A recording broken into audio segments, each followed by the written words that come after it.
जिनके श्रीमुख से आप सभी श्रद्धालु जनों को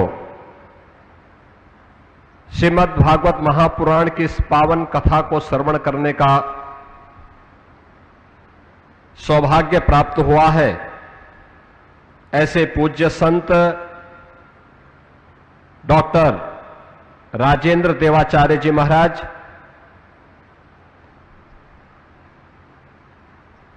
पूज्य संत डॉक्टर राम कमल दास वेदांती जी महाराज,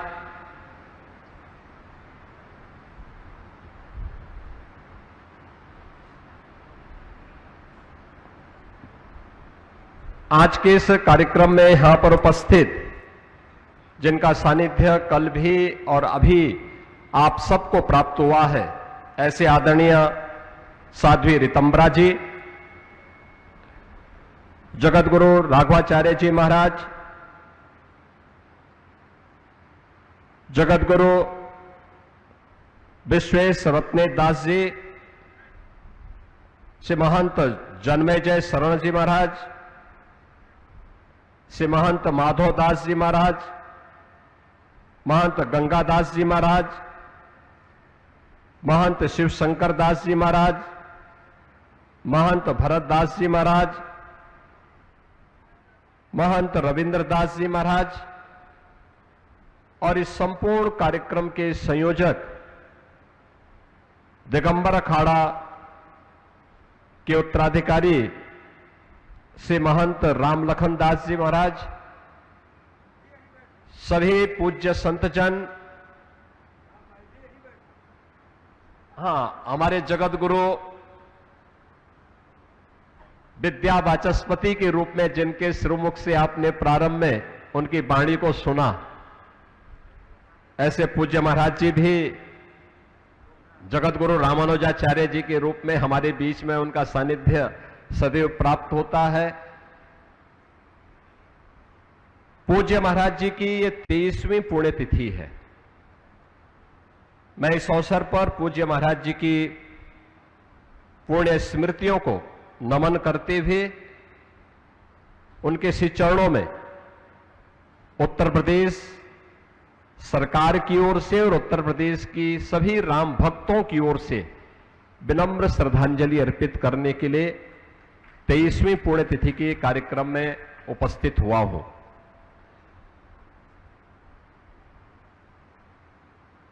हम सब जानते हैं पूज्य परमहंस रामचंद्र दास जी महाराज के बारे में। जीवन का केवल एक ही ध्येय था और वह ध्येय था श्री राम जन्मभूमि पर उनके आराध्य प्रभु श्री राम के भव्य मंदिर के निर्माण का। गोरक्षपीठ से उनका संबंध बिल्कुल ऐसा था जैसे कोई पारिवारिक संबंध हो।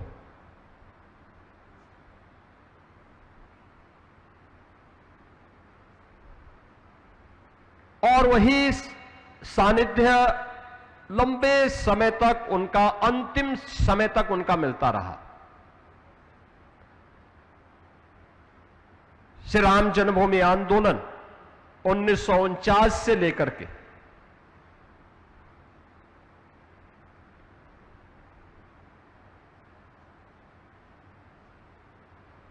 जब तक उनका भौतिक शरीर था तब तक कोई ऐसा वर्ष नहीं और कोई ऐसी घटना नहीं जिसमें उनकी प्रत्यक्ष भागीदारी न रही हो।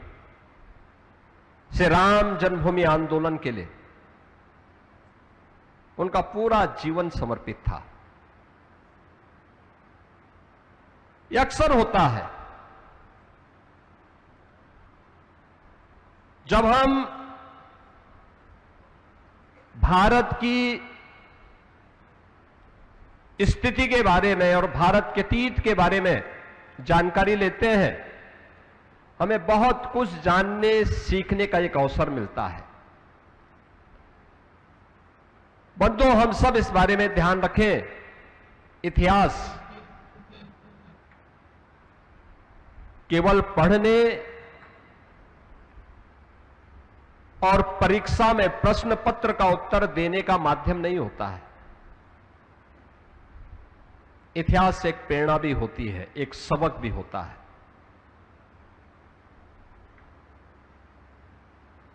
इतिहास के अतीत के गौरवशाली क्षणों पर गौरव की अनुभूति होती है, गर्व की अनुभूति होती है। वह हमें आगे बढ़ने की प्रेरणा देती है। लेकिन अतीत की गलतियां हमारे सामने इतिहास के रूप में परिमार्जन का एक माध्यम भी हम सब के लिए होता है। जब भी हम उसकी अनदेखी करते हैं, इसका मतलब हम अतीत के उन गलतियों को दोहराने का फिर से प्रयास कर रहे हैं। यह देश गुलाम क्यों हुआ?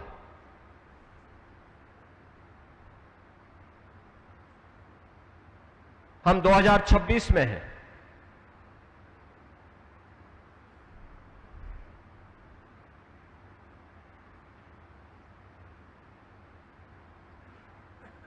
(1526) में, आज से 500 वर्ष पहले, आज का जो संभल है, इस संभल में श्री हरिहर मंदिर को तोड़ करके वहां पर एक गुलामी का ढांचा खड़ा कर दिया गया। 1528 में अगर उसकी प्रतिकार 1526 में एकजुट होकर के संभल में हुई होती तो कदाचित 1528 अयोध्या में दोहराने का दुस्साहस कोई ही नहीं करता।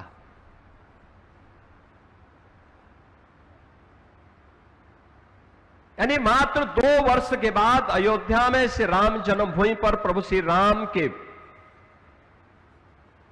मंदिर को क्षतिग्रस्त करके सनातन धर्मावलंबियों को अपमानित करते हुए एक गुलामी का ढांचा खड़ा किया गया।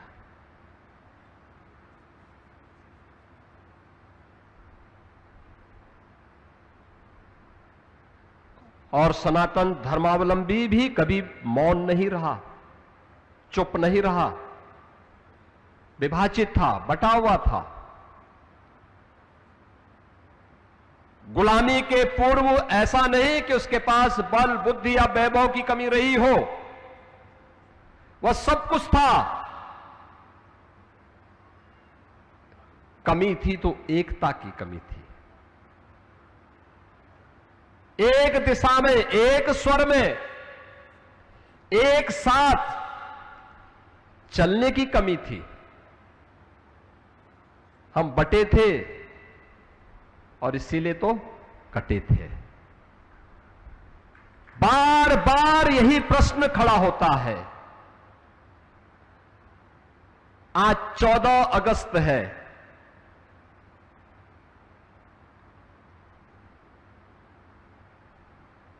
(14 अगस्त 1947) को आजादी के एक दिन पहले, तब केवल हिंदू और सिख ही नहीं कटा था, तब भारत भी कटा था। आज से ठीक 79 वर्ष पहले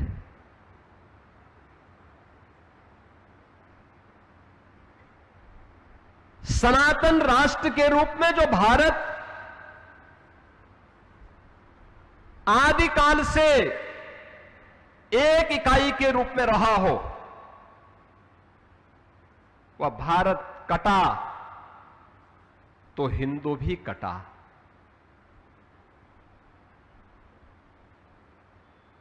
कोई प्रश्न नहीं पूछता। आज भी जब पाकिस्तान और बांग्लादेश के अंदर निर्दोष हिंदू मारे जाते हैं, काटे जाते हैं, और ये हर व्यक्ति जानता है कि मरने वाला जो हिंदू है ये सभी दलित समुदाय से है। एक भी जवान भारत के अंदर उन राजनीतिज्ञों के मुंह से नहीं निकलती है जो भारत के अंदर एक होने वाली किसी घटना में हाय तौबा एक करके पूरे देश के अंदर घूमते हैं। पाकिस्तान हो या बांग्लादेश, इनके मुंह से एक शब्द नहीं निकलता। वहां की घटना में कोई शब्द नहीं निकलते, वे मौन होते हैं। 14 अगस्त 1947 की घटना के लिए किसकी जवाबदेही थी? कौन जिम्मेदार था उसके लिए? कोई जिम्मेदारी लेने को तैयार नहीं, क्योंकि उनको सत्ता चाहिए थी। उनको देश की प्रजा से, देश की उस समय के भारत की अन्य बहुसंख्यक प्रजा से कोई लेना देना नहीं था। एन केन प्रकारेण सत्ता चाहिए। और याद करिए, आज भी वही स्थिति है। नाम बदले होंगे, चेहरे बदले होंगे, कार्य पद्धति वही है जो 15वीं सदी में देखने को मिल रही थी, आक्रांताओं के समय देखने को मिल रही थी। उसके उपरांत भी अलग अलग घटनाओं में जो कुछ भी हम देख रहे थे, वही चीज आज भी वही उसी स्तर पर वही सब देखने को मिलता है। हमें फुर्सत नहीं होती इन घटनाओं को आपस में जोड़ने की। मैं बहुत जगह था, संभल के बारे में हमेशा से मान्यता थी कि संभल तो वहां पे जाने लायक स्थिति नहीं है। संभल को बने हुए लगभग 30 साल हो गए, उनका जिला मुख्यालय नहीं बन पाया। तो मैं यही जानने के लिए कि भी संभल में जिला मुख्यालय क्यों नहीं बन पाया, इसके बारे में आगे की कार्रवाई होनी चाहिए। तो उसको लेके कुछ विवाद खड़ा किया गया। माननीय न्यायालय ने वहां पर 1996 तक जामा मस्जिद, जो पहले हरिहर मंदिर था, हरिहर मंदिर के मुद्दे को लेकर के, जहां पहले आर्कियोलॉजिकल सर्वे ऑफ इंडिया के पास वह स्थल था, उस स्थल के सर्वे का आदेश माननीय न्यायालय ने दिया और वहां पर एक टीम आकर के उसकी सर्वे करने लग गई। इसी को लेकर के उपद्रव प्रारंभ होता है और प्रारंभ होने के बाद उस उपद्रव का निशाना पुलिसकर्मी थे और उसका निशाना निर्दोष हिंदू था।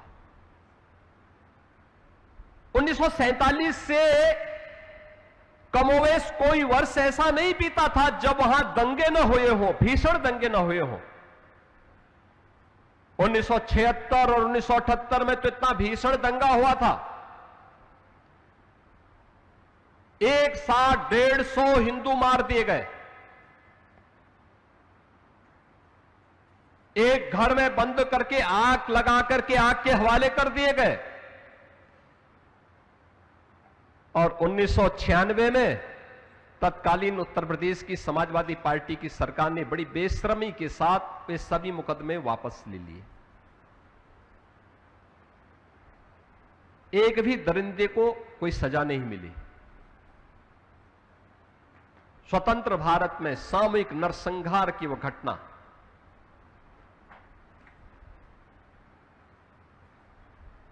जब 2024 में मुझे जानकारी मिली कि ईएसआई की टीम पर हमला हो रहा है, पुलिस को भी निशाना बनाया जा रहा है, तो मैंने फोन उठाया, मैंने पूछा भाई ये हमला कैसे और फोर्स क्या कर रही है?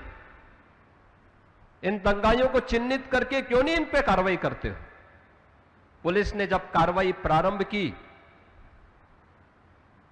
और उसके बाद दंगा तो नियंत्रण में हुआ, लेकिन दंगा नियंत्रण में होने के बाद फिर हमने जब जानकारी लेने की कि आखिर संभल है क्या, हम लोग केवल अपने धर्म ग्रंथों में संभल की चर्चा पाते थे, श्री हरि विष्णु का जो 10वां अवतार होने जा रहा है उसी संबल में होने जा रहा है, ये मान करके हम लोग ये मानते थे कि संबल में होगा। लेकिन इस प्रकार की अराजकता हो, इस प्रकार का रावण राज हो, ये कल्पना नहीं थी।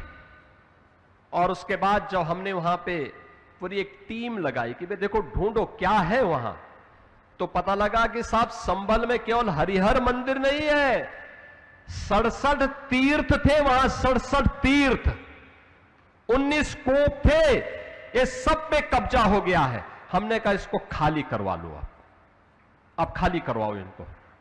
जैसे यहां पे 14 कोसी, पंचकोसी और 84 कोसी की परिक्रमा अयोध्या धाम की होती है, ऐसे संबल में 24 कोसी परिक्रमा वहां पर होती थी।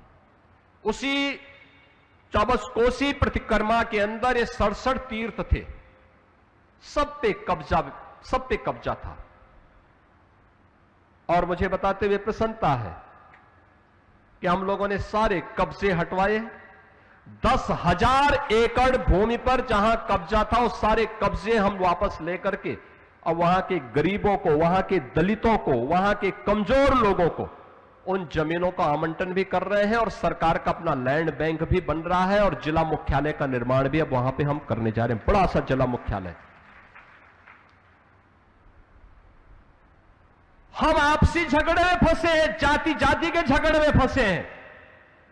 और जाति के झगड़े में कैसे हमारे तीर्थों पर कब्जे हो गए, कैसे उनका वहां का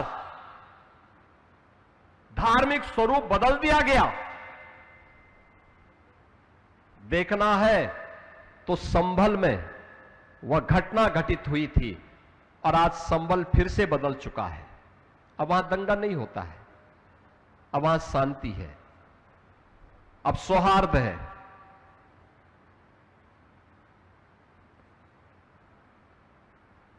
ऐसे ही अयोध्या के अंदर होता था। मुझे तो यहां पे बड़ी देवकाली मंदिर की मूर्ति एक बार चोरी हो गई। मैं गोरखपुर में था, मैं सांसद था गोरखपुर से, मुझे जानकारी मिली और मैं आया था यहीं दिगंबर अखाड़ा में ही रुका। वहां से मेरे साथ कुछ लोग गोरखपुर से भी आए थे, कुछ लोग यहां अयोध्या धाम के संतगण भी इकट्ठे हुए। फिर आंदोलन प्रारंभ हुआ। तब भी समाजवादी पार्टी की सरकार थी। प्रभु श्री राम की इष्ट देवी है और आंदोलन शुरू हुआ फिर, और कुछ ही दिनों के बाद फिर वो प्रतिमा बरामद हो गई। कैसे यहां पर पर्वों और त्योहारों से भी वंचित किया जाता था। क्या अयोध्या में वीरानी जैसी स्थिति होती थी। अयोध्या बिजली के लिए तरसता था। अयोध्या को कैसे लोगों ने संकरी गलियों और गंदगी का एक पर्याय बना करके रखवा दिया था। यहां के घाट, राम जी की पेड़ी, वहीं पे सरयू जी का जल सड़ता रहता था, काई जमी रहती थी।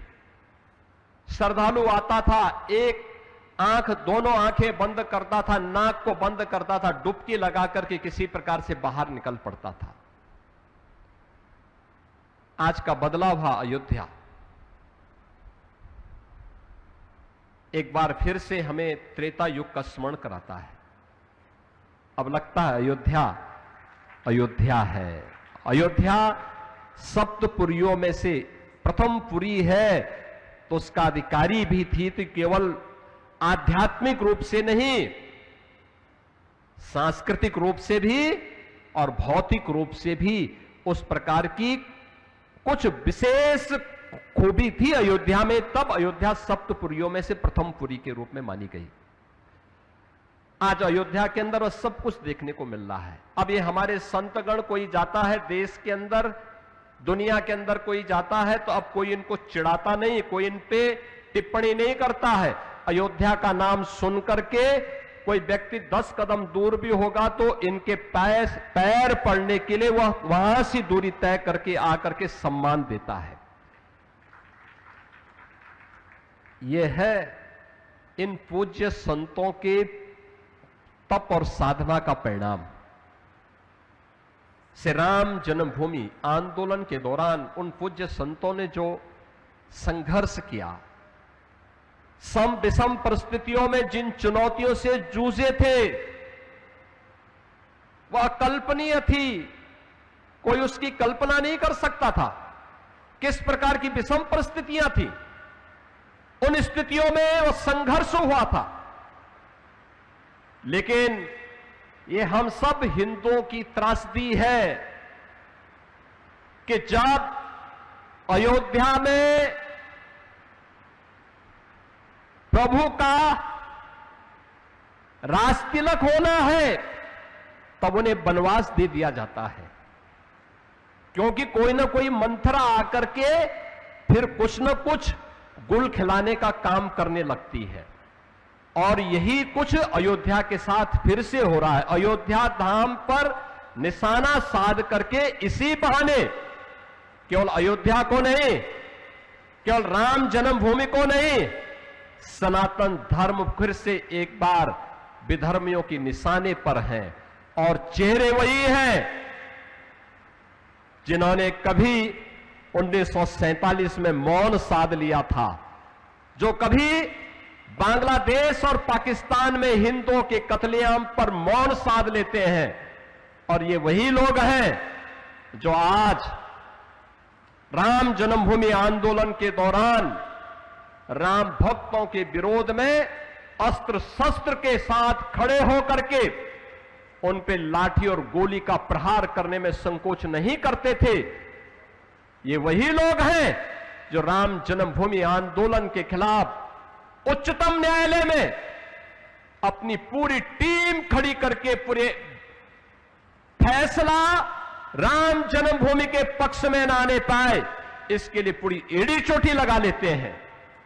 ये वही लोग हैं आज वे राम राम जपते हुए काल नेमी के रूप में फिर बहकाने का प्रयास कर रहे हैं। बहनों और भाइयों, हमें इन काल नेमियों को पहचानना होगा। ये ना राम के भक्त हैं। कल मैं देख रहा था एक दल संसद की कार्रवाई जब अनिश्चित काल के लिए स्थगित हुई तो वे दिल्ली में, वहां एक प्रसिद्ध हनुमान जी का मंदिर है, हनुमान जी के मंदिर में वहां जाकर के फिर वहां पे आंदोलन कर रहे थे। तो मैंने कहा भी देखो, काल नेमियों को तो बजरंगबली बहुत अच्छी ढंग से पहचानते हैं। इन काल नेमियों की पहचान तो बजरंगबली से ज्यादा कौन कर सकता है। बजरंगबली मानते हैं कि मेरा भक्त नहीं, ये बाबरी के भक्त हैं। ये बजरंगबली के भक्त नहीं हो सकते। जो बाबरी का भक्त होगा वह बजरंगबली का भक्त नहीं हो सकता है। और उसको चिन्हित, उसको पहचानने की सामर्थ्य बजरंगबली में है। लेकिन बजरंगबली के भक्तों को भी पालना पड़ेगा, उस प्रकार की सामर्थ्य विकसित करनी पड़ेगी, हम उनको पहचान सकें, उनको जान सकें। निशाना सनातन धर्म है, निशाना अयोध्या धाम है और निशाना श्री राम जन्मभूमि है। जिस अयोध्या में चढ़ावे की चर्चा वे करते हैं, मुद्दा क्या था? श्री राम जन्मभूमि में चढ़ावा चोरी से संबंधित एक प्रकरण सामने आया। श्री राम जन्मभूमि तीर्थ क्षेत्र न्यास ने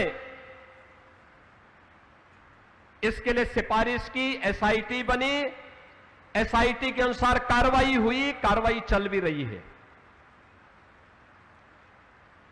उसका नाम चंदा चोरी के साथ जोड़ा गया है। देखो मामला कहां से कहां पहुंच रहा है और फिर कैसे ये लोग कर रहे हैं। आप मुझे बताइए, क्या राम भक्तों को वह जो अपराधी था उसके खिलाफ कार्रवाई हुई है। दूध का दूध, पानी का पानी, ये पहले दिन से कह रखा है और उसके अनुरूप इस पे कार्रवाई करने के लिए सरकार भी और तीर्थ क्षेत्र ट्रस्ट भी पूरी तरह कृत संकल्पित है। इसमें कोई संदेह किसी को होना भी नहीं चाहिए, क्योंकि जिन भी संतों ने राम जन्मभूमि आंदोलन में योगदान दिया वे किसी स्वार्थवश नहीं,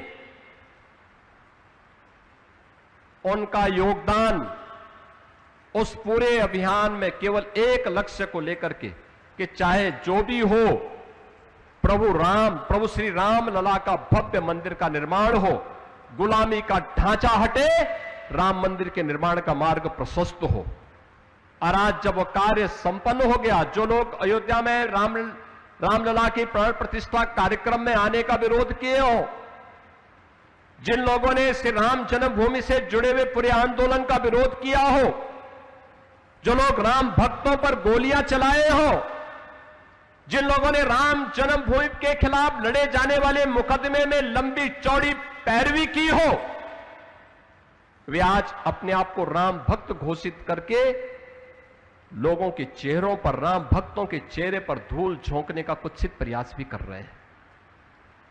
हमें समझना होगा इन लोगों से और उतना ही सतर्कता बरतनी पड़ेगी, क्योंकि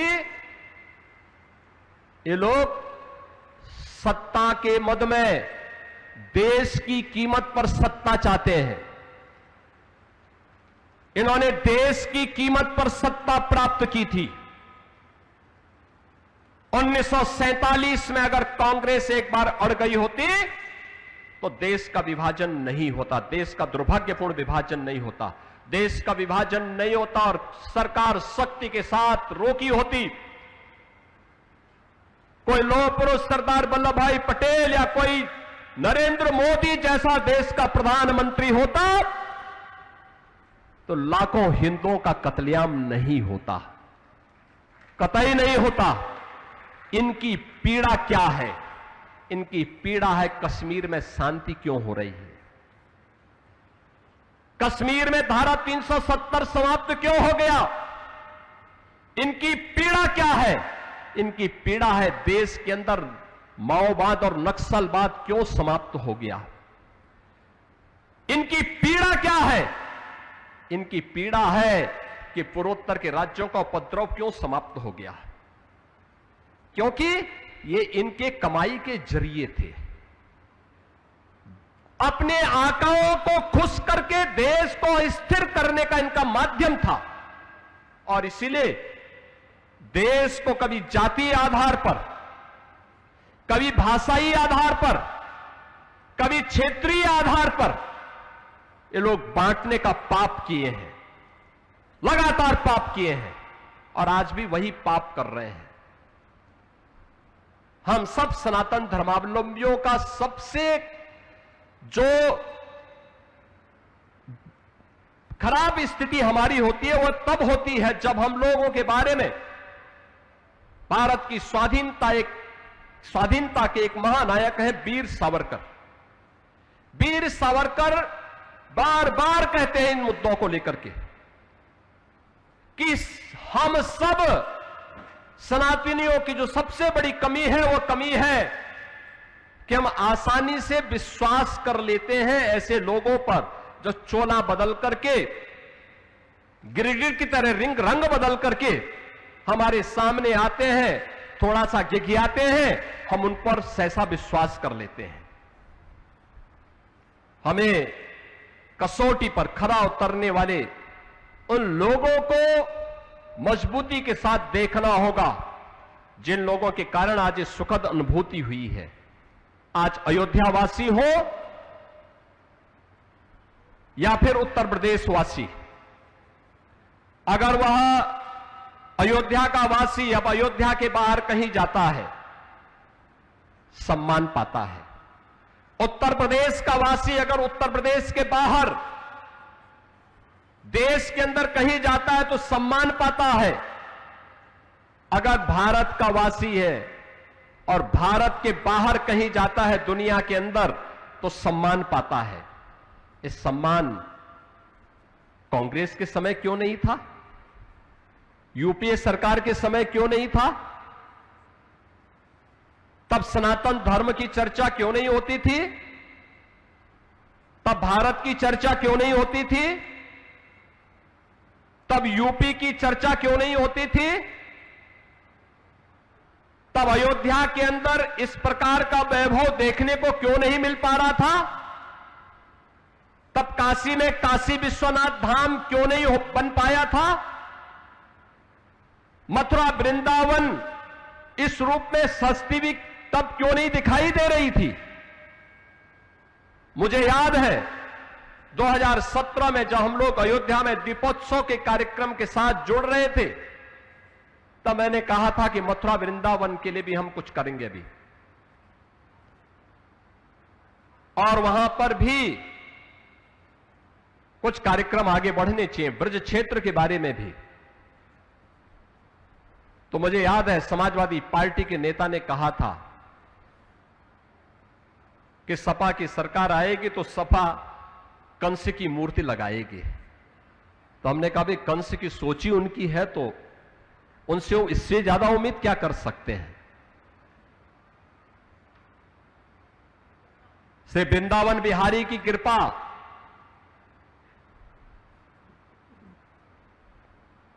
कि उसके बाद उन्होंने उनको हमेशा के लिए ही विदा कर दिया। और बहनों और भाइयों, मैं आज आप सबसे ही कहने के लिए आया हूं, आज जिस महापुरुष की इस पुण्यतिथि के अवसर पर हम सब यहां एकत्र हुए हैं, एक सामान्य संत नहीं थे, असामान्य थे, एक ही ध्येय था। आप सोचो 1949 से लेकर के उस समय वहां अयोध्या में रामघाट पर रहते थे अपने पूज्य गुरुदेव के सानिध्य में, और तब से गोरक्षपीठ से जुड़े थे। 1949 से पहले से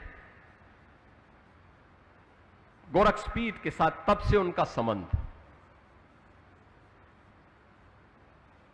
जब मैं कभी लखनऊ की ओर जाता था सड़क मार्ग से, तो मेरे पूज्य गुरुदेव मुझे कहते थे, भाई मैं जब उनसे अनुमति लेने के लिए जाता था कि मैं लखनऊ जा रहा हूं। अच्छा लखनऊ जा रहे हो, अयोध्या होते हुए जाओगे, काम करना वहां पे परमहंस जी महाराज से मिलते हुए जाना है, उनका आशीर्वाद लेते हुए जाना है। यानी एक आदेश उनका क्या होता था, या मैं कभी दिल्ली से आया और दिल्ली से लखनऊ होते हुए बाई रोड आ रहा हूं,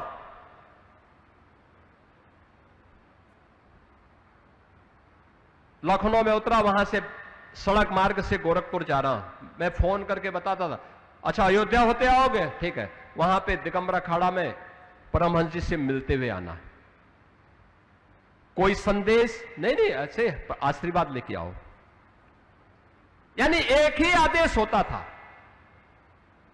कोई संदेश नहीं, कोई बातचीत का नहीं, केवल हालचाल लेकर के आओ। और परमहंस जी महाराज की स्थिति क्या थी? गोरखपुर जाते थे या उधर कहीं गए, महाराज जी हैं या नहीं हैं, उनके कमरे को खोल करके उनके कमरे में बैठे रहते थे। हम लोग भौचक रहते थे कि महाराज जी नहीं है, लेकिन परमहंस जी के लिए दरवाजा खुलता था और वहां बैठे हुए हैं।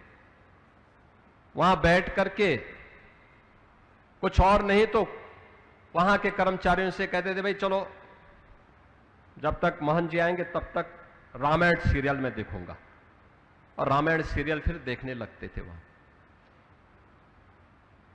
कभी कोई चीज की आवश्यकता पड़ती थी तो बोलते नहीं थे, वो महाराज जी का सूटकेस ही उठा करके लेके चले आते थे। अब आए महाराज जी, कहां गए? भाई मेरा सूटकेस कहां चला गया? अच्छा वो परमहंस आया होगा, परमहंस जी आए होंगे, अच्छा बोल दो भाई सूटकेस मेरा वापस कर दें, जो चाहिए हम अपने आप व्यवस्था करवा देते हैं। यानी यह जैसे दो भाइयों का आपसी संपर्क और संवाद हो।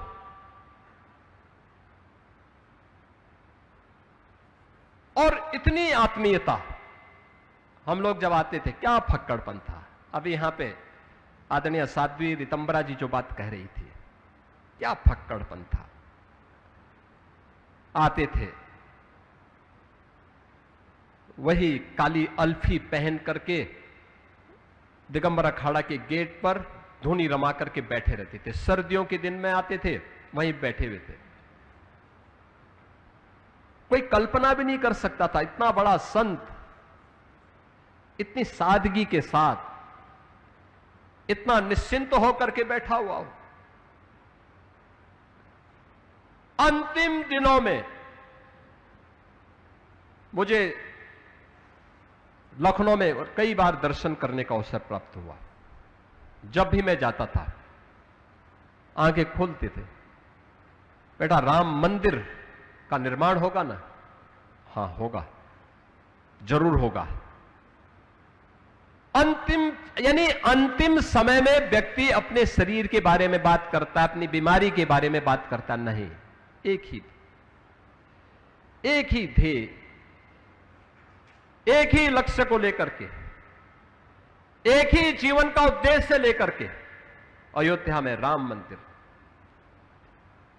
बनेगा, जरूर बनेगा। आप लोग हिम्मत से काम लेना, हिम्मत से काम लेने की आवश्यकता है। और गोरक्षपीठ के कार्यक्रमों में आते थे, वो कहते थे कि जब भी जिस दिन इस मंच पर मैं नहीं आऊंगा, मानना कि अब परमहंस भौतिक रूप से इस दुनिया में नहीं है। और मैंने देखा कि अंतिम समय तक गोरक्षपीठ के कार्यक्रमों में उनकी उपस्थिति बनी रही। यानी अपने जो उन्होंने वचन दिया, उस वचन को उन्होंने अंतिम समय तक निभाया। उस वचन के अनुरूप उनका आचरण भी हमें देखने को प्राप्त हुआ। सरकारें आई गई, कोई सरकार उनको डिगा नहीं सकती थी, कोई उन्हें खरीद नहीं सकता था, कोई उन्हें धमका नहीं सकता था। आप सोचो ना, 1949 में जब रामलला का प्रकटीकरण हुआ, परमहंसी महाराज और बाबा अभिराम दास जी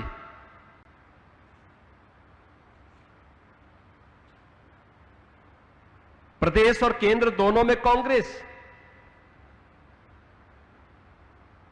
लंबे समय तक कांग्रेस ने शासन किया।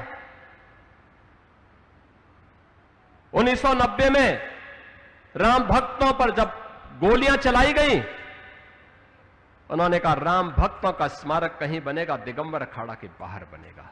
डंके की चोट पर उन्होंने स्मारक बनवाने का काम किया था, सरकार रोक नहीं पाई थी। राम भक्ति का यह उद्भट स्वरूप देखने को बहुत कम मिलता है, और इसीलिए इन संतों की प्रेरणा हम सबको बार बार इस बात के लिए प्रेरित करती है कि जो ये वर्तमान की चुनौतियां हैं, ये चुनौतियां केवल चुनौती नहीं है, ये हमें चेतावनी दी जा रही है, चेतावनी। और हमें भी इसके प्रति उतनी सतर्कता के भाव के साथ खड़ा होना होगा, उतनी ही मजबूती के साथ खड़ा होना होगा। ये जो प्रहार आज हो रहे हैं अयोध्या में, जो कुछ भी नया करने का प्रयास यहां होता है, अयोध्या में महर्षि वाल्मीकि के नाम पर एयरपोर्ट बना तो लोगों को यह बुरा लग गया। जो लोग राम मंदिर का विरोध कर रहे थे, उन्होंने फिर एयरपोर्ट का विरोध करना शुरू कर दिया। यहां पे राम जी की पेड़ी बन रही थी, तब भी विरोध का स्वर फूटता हुआ दिखाई दे रहा था। यहां के संत विरोध में नहीं, आम राम भक्त विरोध में नहीं, लेकिन जो श्री राम लला के भव्य मंदिर के विरोधी थे, वे वहां भी विरोध करते हैं।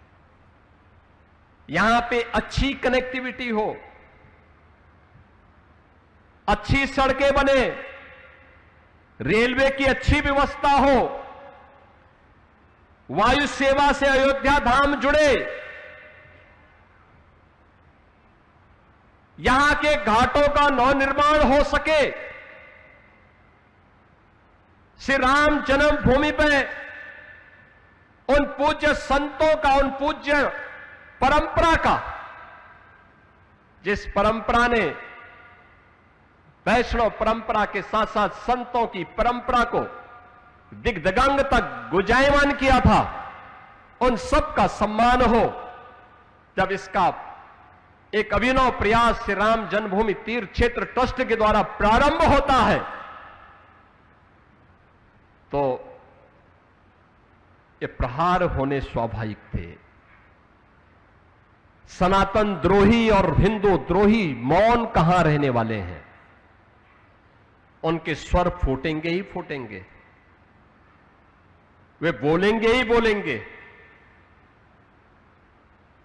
हम लोगों को भी कष्ट हुआ था घटना, जब चोरी की घटना सामने आई थी, लेकिन कार्रवाई के बाद इस पे विराम लगना चाहिए था।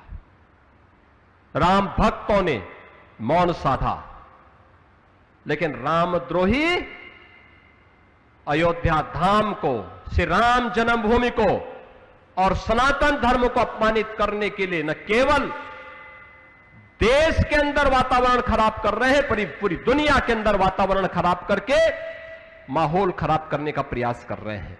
हम सबको इसके प्रति सतर्क होना होगा, इसके प्रति सजग होना होगा, अन्यथा आजादी की जो अधूरी ख्वाहिशें हैं, इसको ये लोग और कुंठित करने का कुत्सित प्रयास करेंगे। ये लड़ाई एक लंबी चलने वाली लड़ाई है, यहीं पे विराम लेने वाली नहीं है, और हम भी ठहरने वाले नहीं हैं। हम लोग भी ऐसा नहीं कि सत्ता के मद में हम लोग मौन हो जाएंगे। जो रामद्रोही होगा उससे अंतिम दम तक निपटेंगे और पूरी ताकत से उसका मुकाबला भी करेंगे। जो भी अयोध्या धाम और हमारे तीर्थों को अपमानित करेगा और सनातन द्रोही होगा, उससे हर प्रकार से निपटने की पूरी तैयारी होगी, पूरी मजबूती के साथ लड़ेंगे। और मुझे लगता है इन पूज्य संतों के प्रति, पूज्य परमहंस रामचंद्र दास जी महाराज के प्रति, उनकी पुण्यतिथि के अवसर पर उनकी स्मृति को नमन करना हमारा तभी सार्थक होगा, तभी उस पुण्य आत्मा को हम अपनी श्रद्धांजलि दे पाने के हकदार होंगे। अगर हमने पलायन का रास्ता अपनाया तो पलायन हमारी कायरता होगी, और कायरता नहीं बल्कि चुनौती का मुकाबला करने के लिए हम सबको खड़ा होना पड़ेगा। एकजुट होकर के इस लड़ाई को और मजबूती के साथ आगे बढ़ाने की आवश्यकता है। मैं आज के इस अवसर पर श्री महंत सुरेश दास जी महाराज, श्री महंत रामलखन दास जी महाराज को हृदय से धन्यवाद देता हूं कि उन्होंने यहां पर आज मुलुक पीठाधीश्वर पूज्य संत राजेंद्र देवाचार्य जी महाराज की इस पावन कथा का आयोजन भी किया है। मुझे पिछले दिनों मुलक पीठ पर जाने का पूरा अवसर प्राप्त हुआ था और उस पीठ को प्रणाम करने का अवसर प्राप्त हुआ था। कितनी पूज्य आध्यात्मिक परंपरा है, सैकड़ों वर्षों की विरासत को हमारे पूज्य संतों ने, गुरु शिष्य की परंपरा ने कैसे अक्षुण्य बनाए रखा हुआ है, मुझे देखने को मिला था। बहनों और भाइयों, आपने पिछले दिनों कुछ देखा होगा और मैं आपको स्मरण कराना चाहूंगा उसको लेकर के। मैं भौचक था।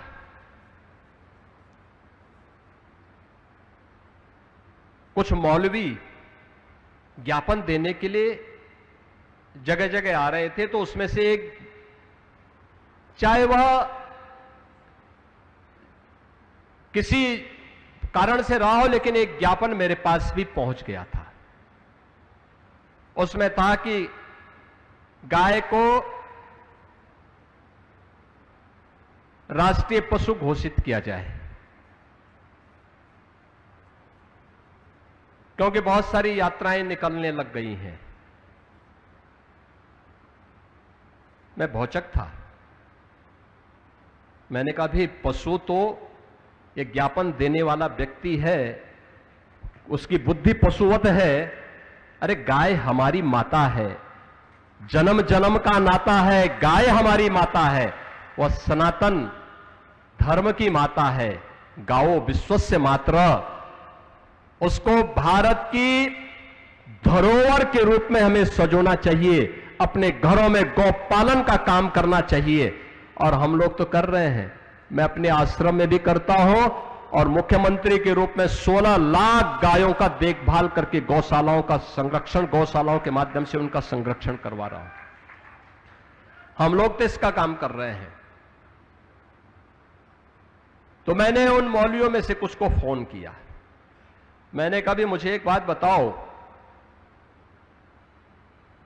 ये तो हमारी सनातन धर्म की धरोहर है, भारत की धरोहर है, आपने पशु क्यों कहा? और यही पशु शब्द मैं तुम्हारे लिए उपयोग करूं, तुम्हें कैसा लगेगा? कहा साहब गलती हो गई। मैंने कहा ये गलती या शरारत?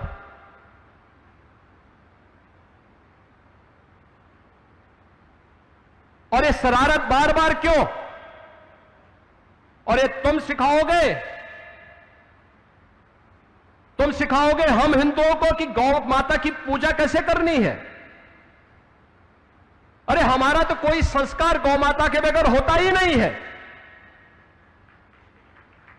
हमारे यहां हर हिंदू का संस्कार है कि पहला ग्रास गौ माता का होता है,